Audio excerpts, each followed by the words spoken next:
Thank you very much. I, like everyone else, regret the change that has occurred in the makeup of this panel, but at the same time, what I am going to speak about is indeed an internal polemic discourse between Jews and Jews. I'm sorry that the gentleman who was supposed to come and speak, perhaps about his community, also on the panel, but I think his voice is reverberating nevertheless.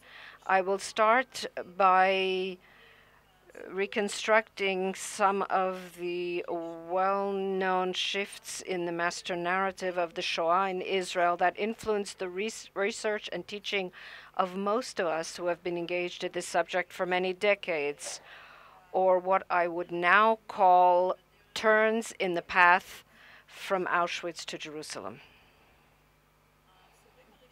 In the early decades in the post-war period, they were ultimately characterized as from Holocaust to rebirth, and many of us were critical of this shift because it appeared that it was covering up the trauma, especially for the many survivors who were silenced or who silenced themselves for many years. I'm not saying anything new for you. A few decades later, what replaced from Holocaust to rebirth in the public discourse was influenced by the psychological discourse underlying which was the coverage of Hannah Arendt of the Auschwitz, of the Eichmann trial, and her phrase, the banality of evil. This influenced the relationship between Jews and Germans or Germany, but very quickly it focused on the relationship between Jews and Palestinians, between Israelis and Palestinians. Authors gave expression to this in the 70s and 80s. Dan Pagis, we all recall, no, they were certainly human beings, and even stronger in the little Nazi that's in you in David Grossman's book, Look Under Love.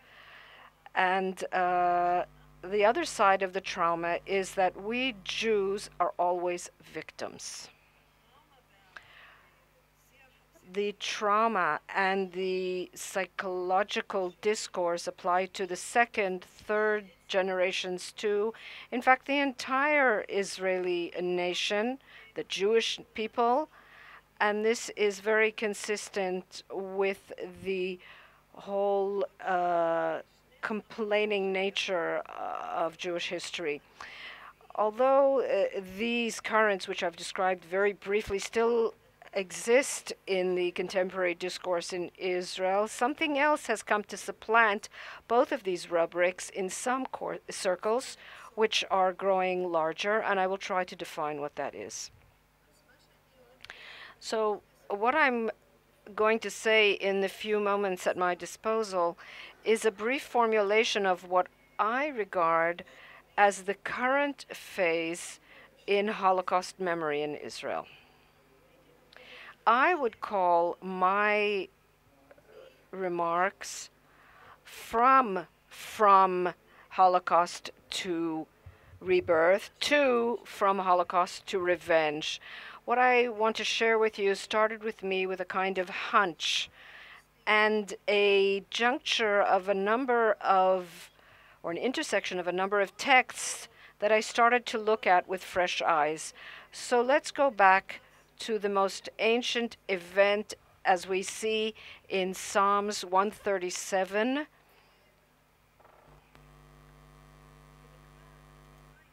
And we'll read the psalm together. In fact, we could say that Psalm 137 shaped the culture of memory of the Jews since the Babylonian exile. And I'm sure you know at least the beginning of this psalm by heart. By the rivers of Babylon we sat and wept when we remembered Zion. There on the poplars we hung our harps, for there our captors asked us for songs. Our tormentors demanded songs of joy. They said, "Sing us one of the songs of Zion." How can we sing the songs of the Lord while in a foreign land? If I forget you, O Jerusalem, may my right hand forget its cunning. May my tongue cling to the roof of my mouth if I do not remember you, if I do not place Jerusalem above my highest joy. Wait. How many in the audience recall how this psalm ends? And I'll ask the question from another direction. Who in the audience can recite the final verses of Psalm 137 by heart? There's somebody there in the back.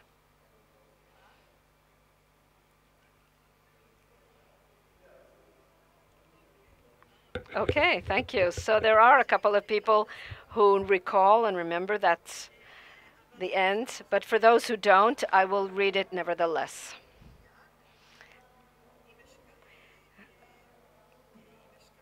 If I forget thee, O Jerusalem, is of course an oath to remember Jerusalem, but there is another oath here as well, which is also related to memory. Remember, Lord, what the Edomites did on the day Jerusalem fell, who said, "Tear it down to its foundations, daughter of Babylon, doomed to destruction. Happy is the one who repays you according to what you have done to us. Happy is the one who seizes your infants and dashes them against the rocks." It's very possible, and that's what Bible scholars like Yair Zakovich write, that this psalm was written indeed either by the exiles themselves or their second generation, and it's possible that included in this psalm were even details about how the Babylonians related or behaved towards the children of Israel with the passive Edomites looking on.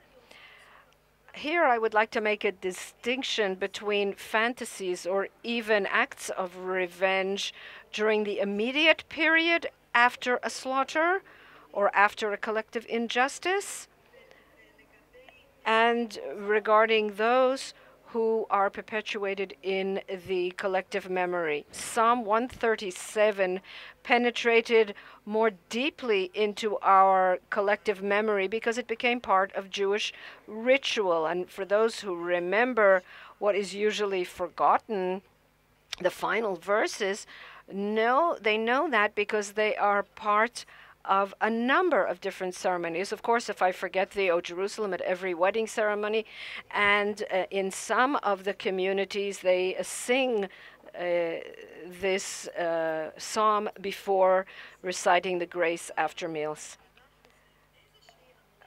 So there is some kind of amnesia regarding the final part of this psalm. It remains, but it is latent. So now let's move forward to the 11th century. And what became a major part of the Passover Haggadah. Spill your anger on the Gentiles who do not know you. And sometimes some additional verses are added which curse the Gentiles. As Israel Yuval wrote, this part of the Haggadah is understood by the participants as closely connected with the future redemption, opening the door to the prophet Elijah in tandem with the prayer for vengeance signifies a connection between vengeance and against the Gentiles and the Gentiles with the appearance of the Messiah. So here we then have what I would call projected revenge. This projected revenge is connected with a vision of the redemption.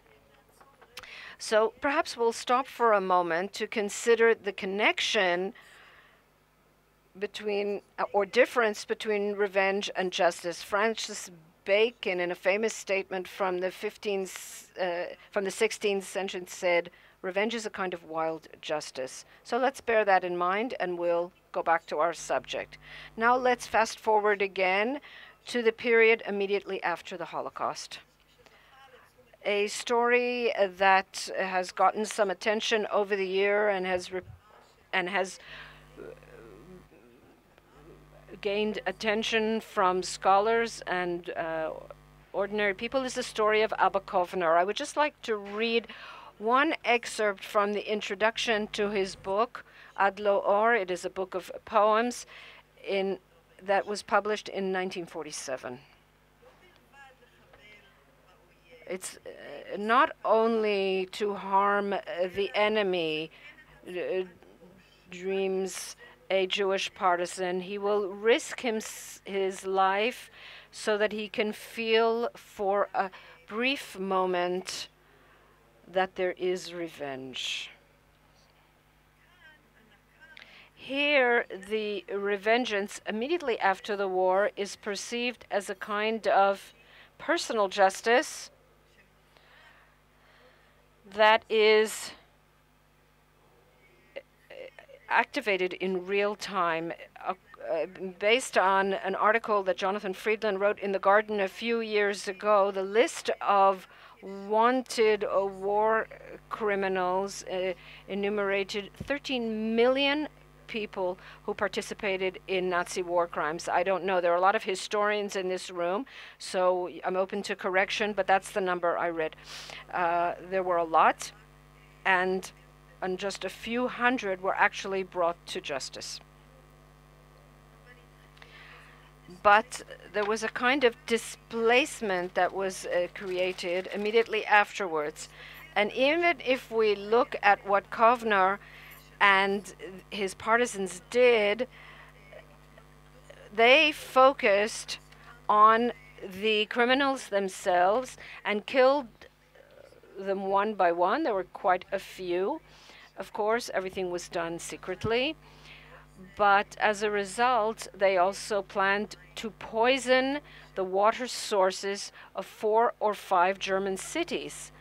And that they were prevented from doing so, of course, pretty much in the last minute. This is a well-known story. And once again, the historians know the details better than I do.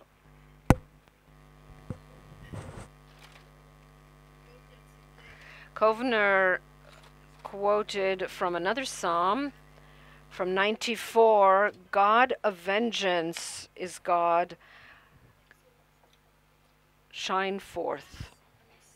But then the subject moves on to Israel in wake of the Holocaust in the post-Shoah years. And here I'm talking about revenge projected on another object. And I'm basing myself on an outstanding essay by Amos Goldberg about Benny Würzberg, who was a Holocaust survivor, who served as a young man in Auschwitz, who worked for Mengele, saw the most horrific sights.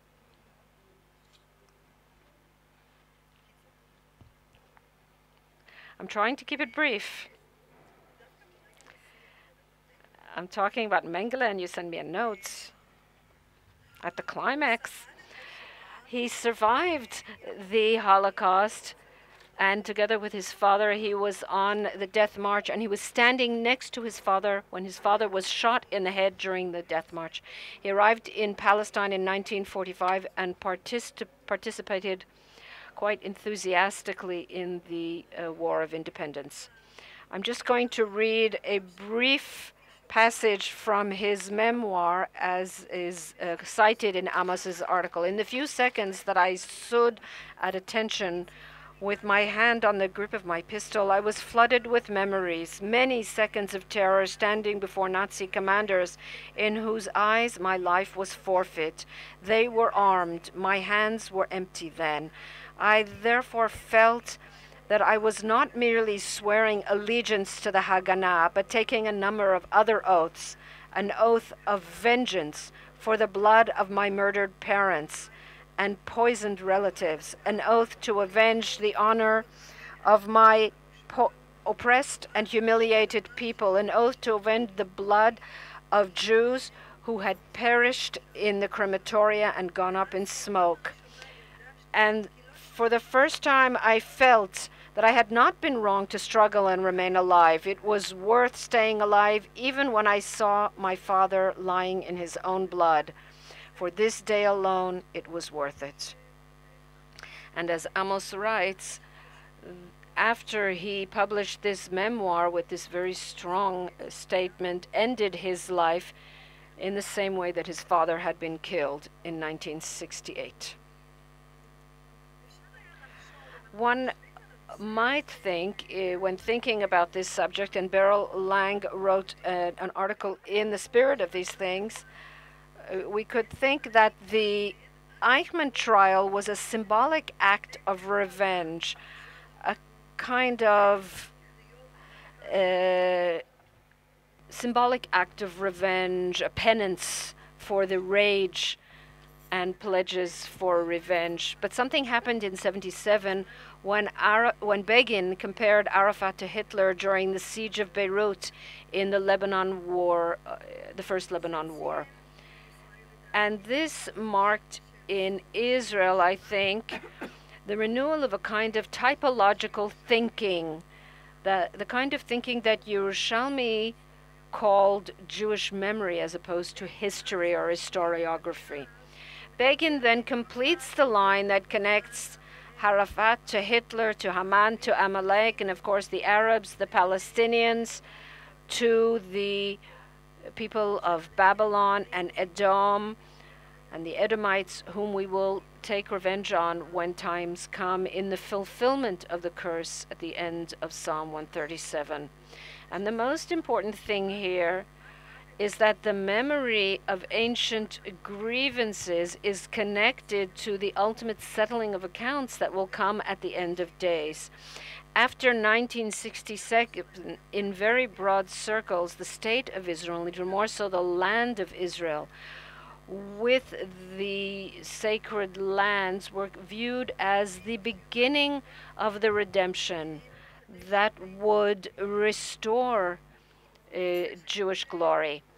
There is a fundamental difference between seeing Arafat and all the other Arab leaders or Palestinian leaders as a political enemy or as a mythological, typological enemy. And look at what Bibi said recently, that the person who conceived the idea of exterminating the Jewish people was the Mufti of Jerusalem.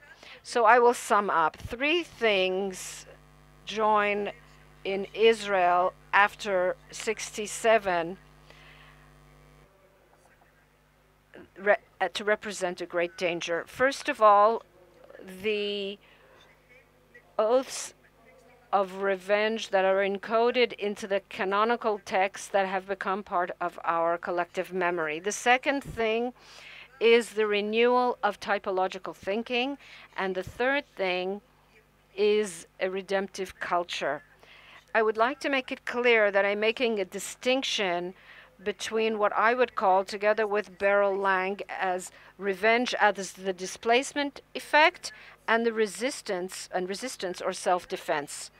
So the question is asked, what is the challenge, the greatest challenge and danger to Holocaust memory in Israel? And I would say that thoughts of revenge against the Germans have been projected to on all our other enemies in Jewish memory, and they are supposed to be used against the current enemy and what was once a political conflict and is increasingly becoming a religious conflict. Thank you.